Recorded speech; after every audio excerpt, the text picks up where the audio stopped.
Hello everybody. In this video we're going to take a look at setting up a character, an animated character in Unity that we can then use as a player character that we can run around, jump, and explore with. We'll be using this character here for this demonstration, but let's go ahead and go into Unity first and create our project. So I've started a new Unity project here. So it doesn't have much in it right now. And what I'm going to do is go to the asset store.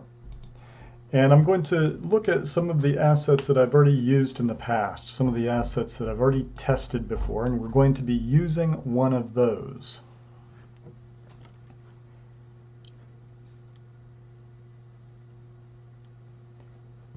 So here we are. I'm going to go to My Assets, and because this is an asset that I've used before, I'm going to find it in my list.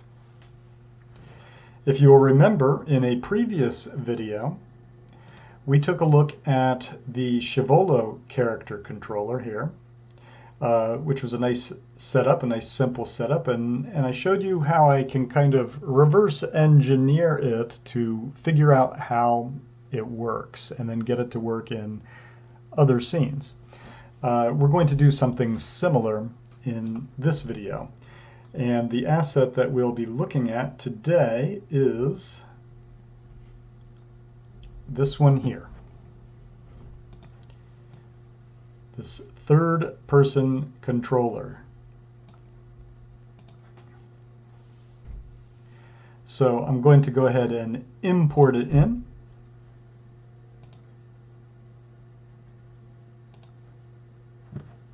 I'm going to bring in all of its assets.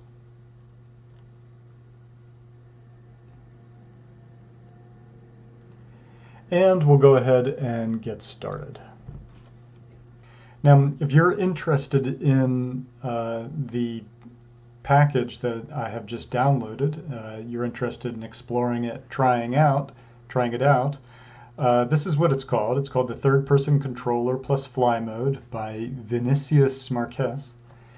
And I've found it to be a really very useful one to learn from, to learn about character controllers and setting up characters.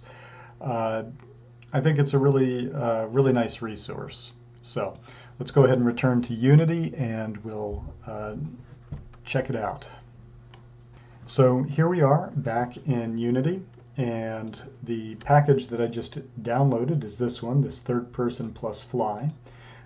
We can check out its contents in here. What you'll notice is that it has its own scenes folder along with a sample scene. Let's go ahead and take a quick look at that. Here's the sample scene that comes with this package here. An environment to test out the character along with ramps and stairs and all sorts of things. We've also got a character in here. And if we hit play, there's some instructions actually about using the mouse to look around and the WASD keys to move.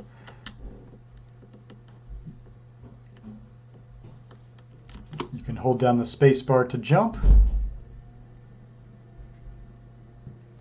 shift to sprint, and you can press F to fly.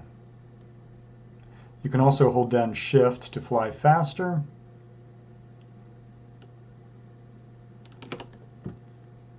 When you want to drop back down to the ground, you can press F again. I believe there's also some setup where, yes, if you hold down either the right mouse button or the right mouse button, you can look over the character's shoulder. So that's a little bit about the setup of this character. Again, I think it's a really valuable one to study and get to know. Really nice resource.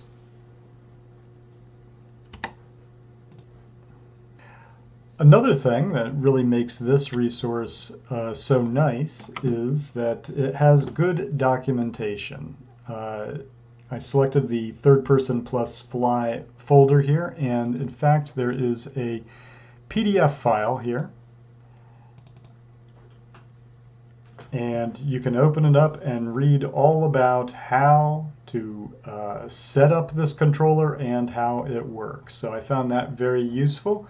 Although, to tell you the truth, when I first started playing around with this file, I just kind of dove in and just kind of reverse engineered it. But it's wonderful that the author of this really fantastic resource has made this information readily available for us.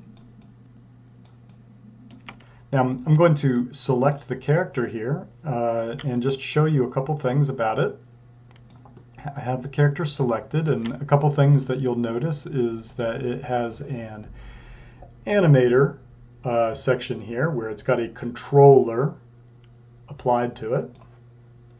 That is referring to this here. So you can see I just clicked on this tab here, animator tab. We've got our scene, game, asset store, and then we have this animator tab here.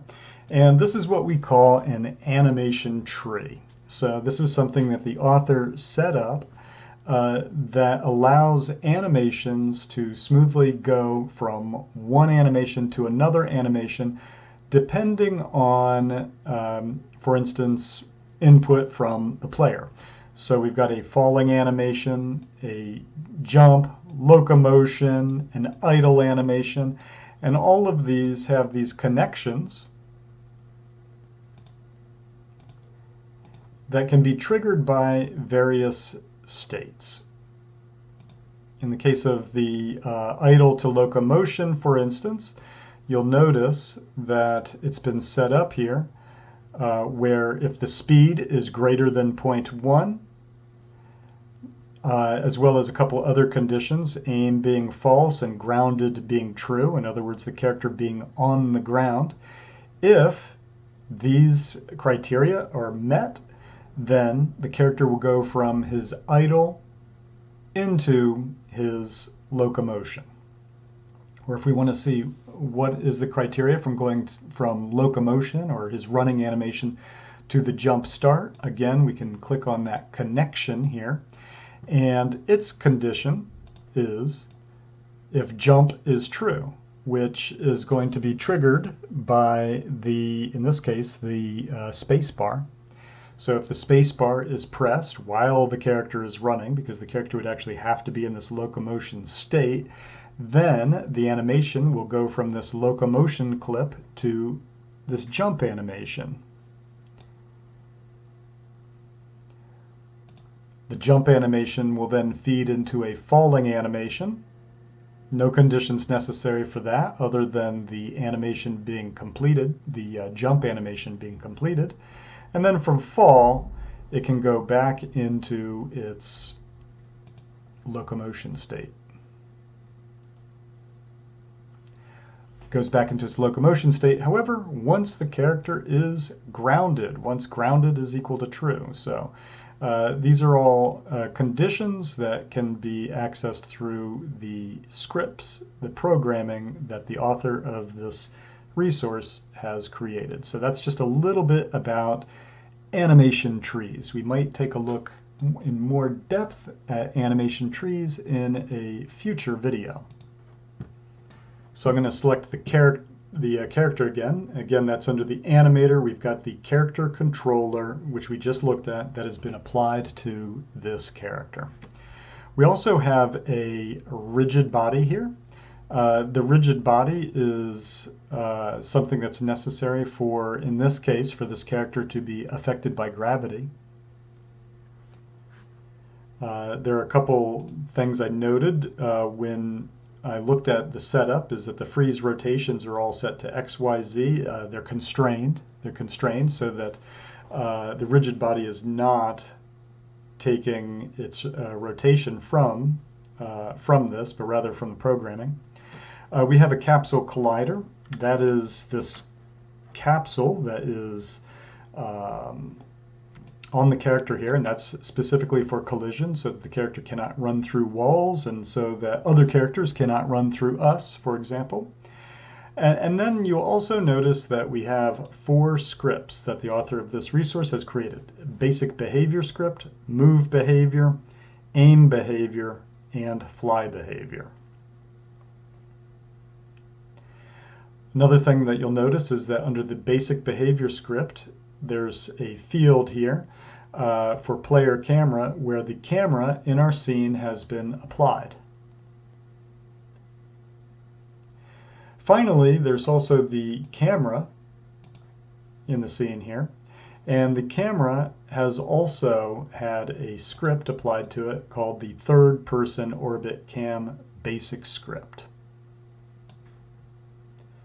So now that we know a little bit about how the character has been set up, we can take our own character and apply the author's scripts to it and hopefully have it work as a player character. So let's go ahead and get started and see how that'll work.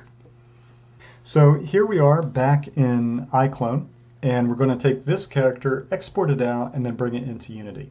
One thing I would like to mention, however, is that what we're going to be doing with with Character Creator, we're actually in Character Creator, not iClone. What we're going to be doing in Character Creator is very similar to what we could do from other 3D software, such as Maya.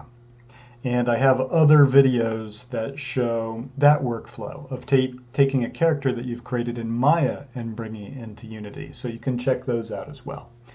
So we have our character here, and we are ready to export it out.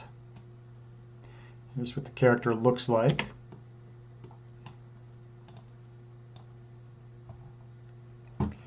What I'm going to do is come over here to my modify, and we'll just make sure that the character is selected here.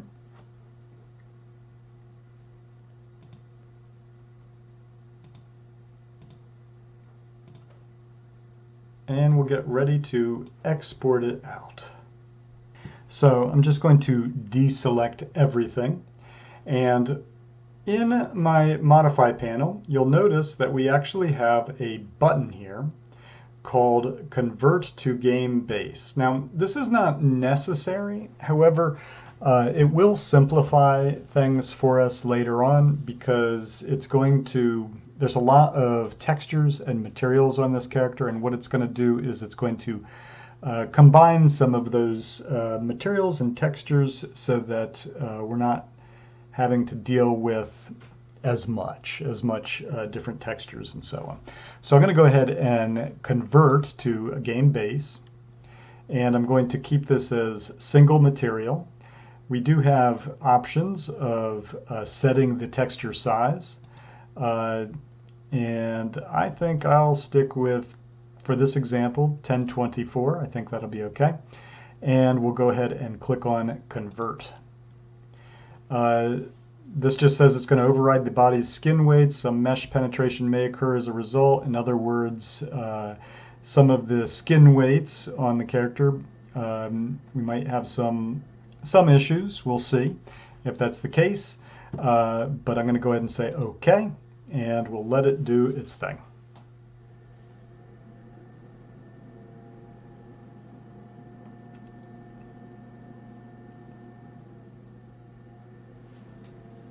So it's completed the action now, and it's created our game base here.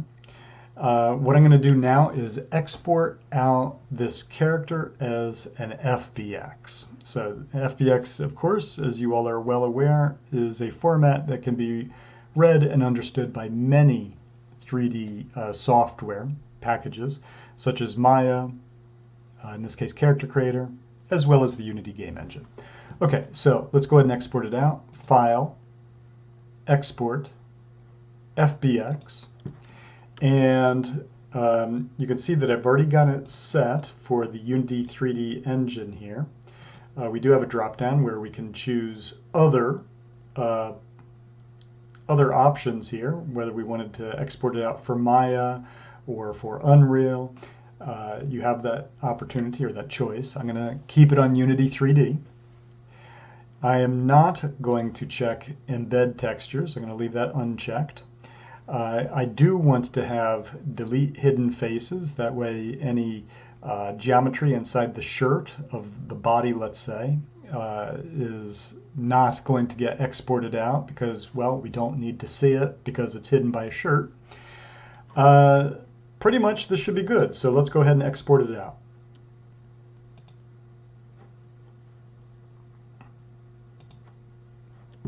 We'll make sure to export it out to a place where we can find it.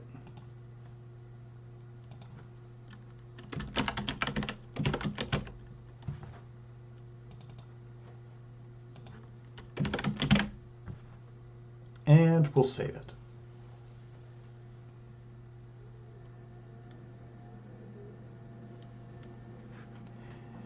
Now let's return to Unity. So here we are back in Unity. Let's go ahead and bring the character in here. I'm going to go to my assets folder and I'm going to create a new folder for my character.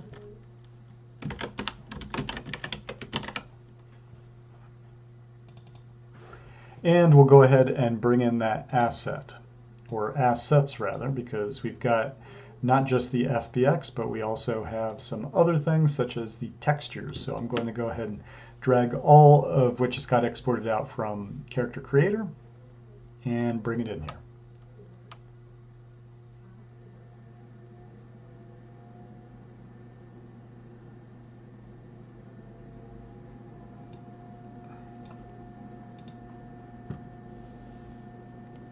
Now you can see that we got this message here about a material is using the texture as a normal map. The texture must be marked as a normal map in the import settings. And we have an option to fix that. So I'm going to go ahead and click on Fix.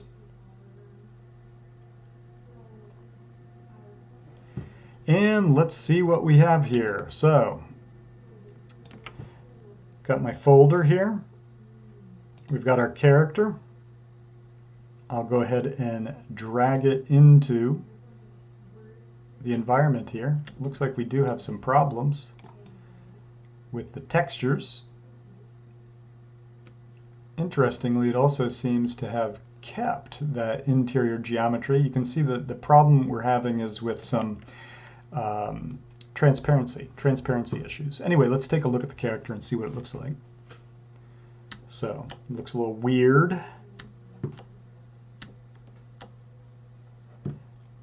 Also remember that we haven't set up collision on it, so you can see I can actually run right through the character.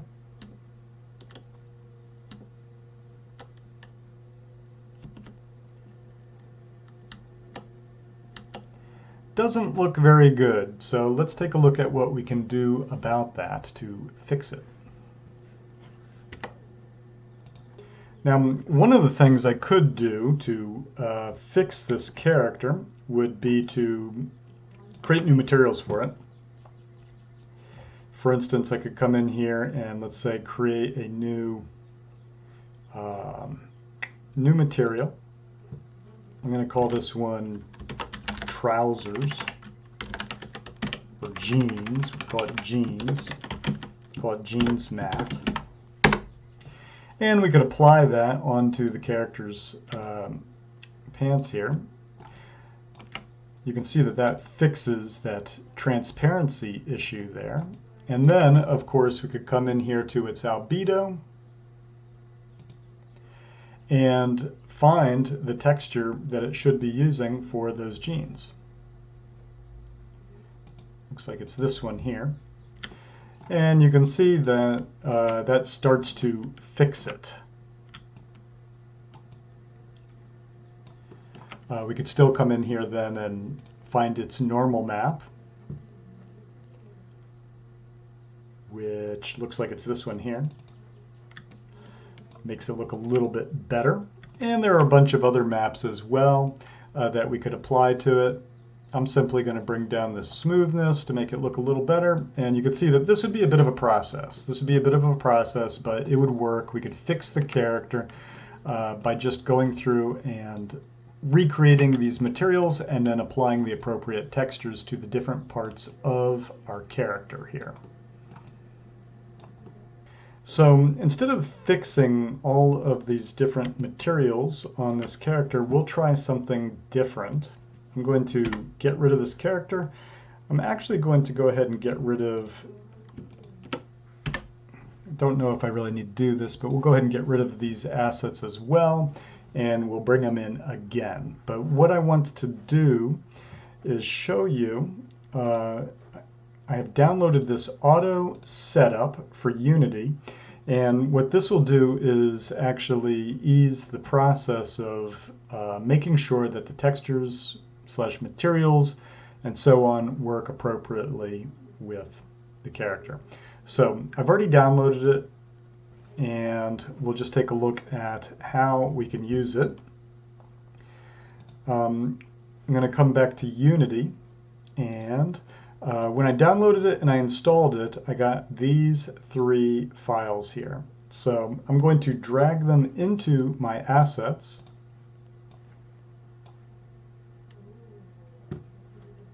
And we'll import those all in.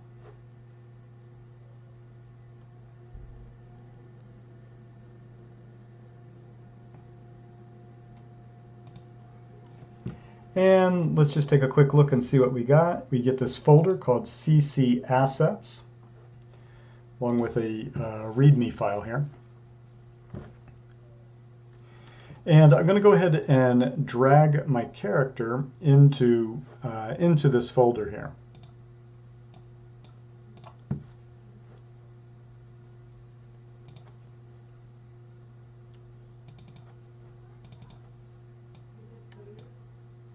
Just like we did before.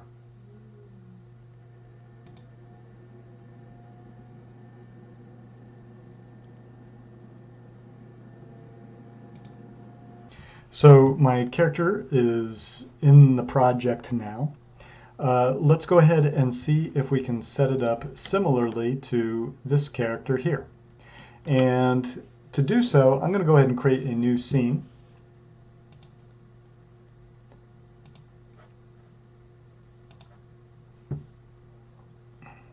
And I'll go ahead and save my scene.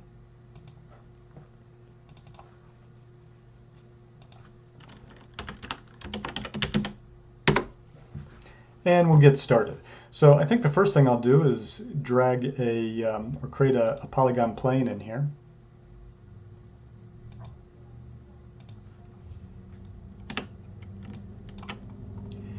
And you'll notice that when I brought these assets over, this character that I created, it actually created a prefabs folder for it. And we have this character in here, which I'll just drag and drop in here, and we can take a look at it. Let's go ahead and adjust the lights, or maybe I'll just create a new light.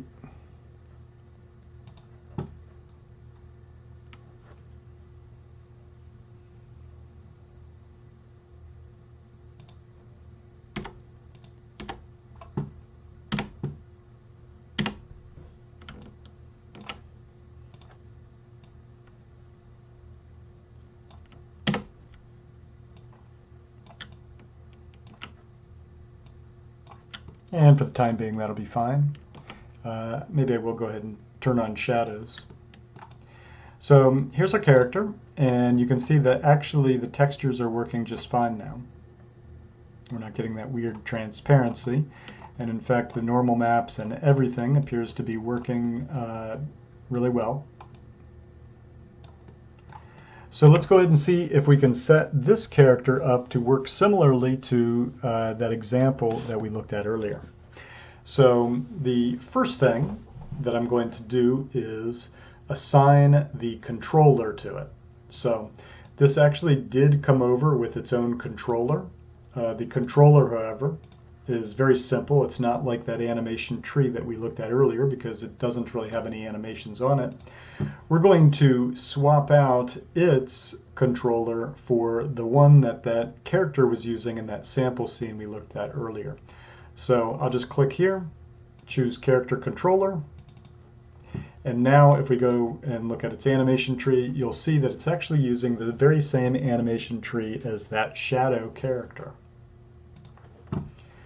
The next thing I'm going to do is add a rigid body to the character. So I'll go to Add Component, Physics, Rigid Body, and you'll remember that in fact under the constraints, the rotations were all locked. We'll take a look at what happens if they're not locked later, but for the time being, we'll go ahead and just lock them just like in that sample. So now we have a rigid body. That's what's going to allow gravity to affect this character. We'll go to Add Component, Physics, and now we'll add a capsule collider so that not only will our character be affected by gravity, but our character will not fall through surfaces. In fact, let's just see what happens if we don't apply that. I'm going to undo that. And we play. You'll see that the character just falls right through that ground plane. So we'll go ahead and add a capsule collider.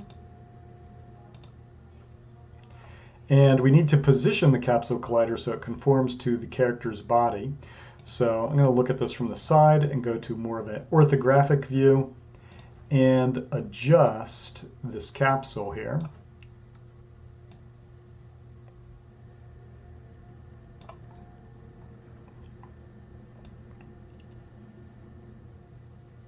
I think this should be good. Now if we were to play this, our character will no longer fall through the surface. Now you may remember that there were four scripts applied to the character. So we'll apply those same 4 scripts to this character. And they're found in the third person plus fly scripts folder. In fact, there's 2 subfolders there. We'll go to the player scripts and we'll just drag each one of these onto our character. The aim behavior basic, basic behavior, fly behavior, and move behavior. One thing you'll notice about these 4 scripts is that with the basic behavior script, there is actually a variable here for a public variable for the player camera, and nothing is currently assigned to it. We need to tell this script what camera to use. So in this case, we've got our main camera in here. What I'm going to do is drag that main camera into this field here.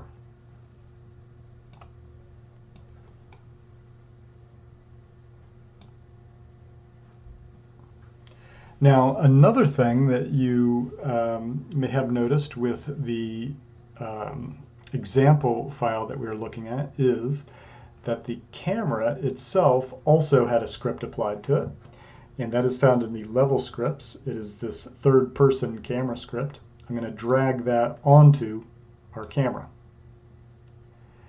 The script also has a public variable field here for player. Nothing is assigned to it. We'll take our character and apply it to this field by selecting it and dragging it into that field.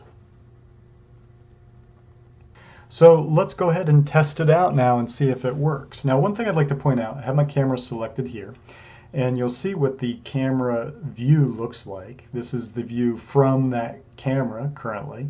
In fact, if we go to the Game tab, you'll see that this is the view from that camera. But remember that actually we've applied a script to the camera, and that's what's going to be controlling the camera itself. So once we hit play, we should get a different view than what we're actually seeing here in our camera preview. Let's go ahead and give it a try. So here's our character. I can look around with my mouse here like this. If I press the W key, he runs forward. He runs in the direction where I use my mouse for creating the direction for where he's running. Run backwards, run to the sides, and we can jump, and we can fly.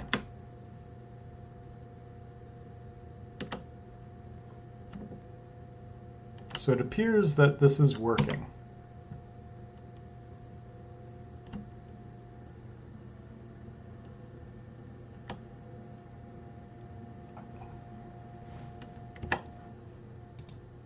And while it doesn't appear necessary for functionality for this character to work, I am going to select the character here, and I'm going to come over here to tag, and I'm going to tag it as a player, similarly to that example file. But otherwise, this is looking pretty good. Now, you'll remember that earlier I pointed out that when we created that rigid body that we checked the freeze rotations on the X, Y, and Z. Let's see what happens if we uncheck those and play this. We have our character. Everything looks good. We'll go ahead and run with him. And boom, he falls to the ground and then seems to get very confused. So that's why it's necessary to make sure that these rotations are constrained. I'm going to go ahead and save my scene. And because I put this work into setting up this character, I think that I'm going to, let's see, I think we could actually just come over here to the prefab, override, and we can apply to all. And then that will make sure that our prefab that we've been working with, found here, will work in other levels as well. Let's go ahead and test it out and see if it actually works. I'm going to open up the original file now. Actually, maybe we should just check this prefab, make sure that it's all there. It looks like it's all there in our original prefab, so that's good. We'll go ahead and open up that sample scene.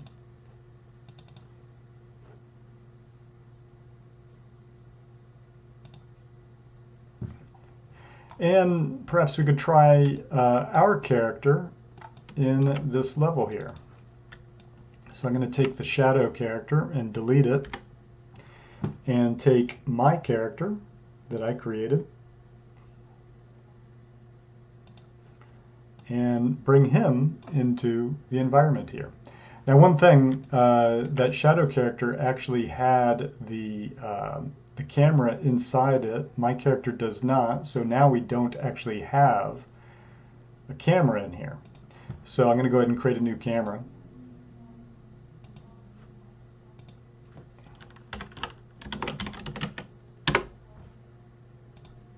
And I'll just tag it as the main camera. Take that script once again and apply it to the camera. Take my character and apply it to the player of the camera.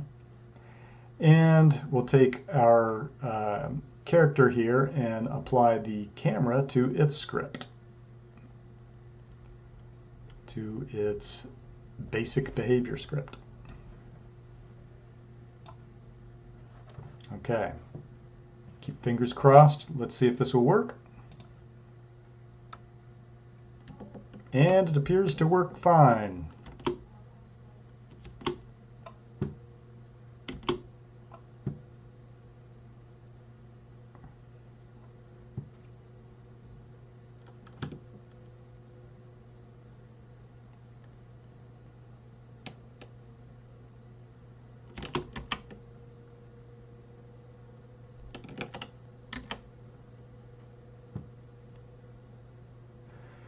So there you go. There's how we can take a character from Character Creator and bring it into Unity and get it up and running.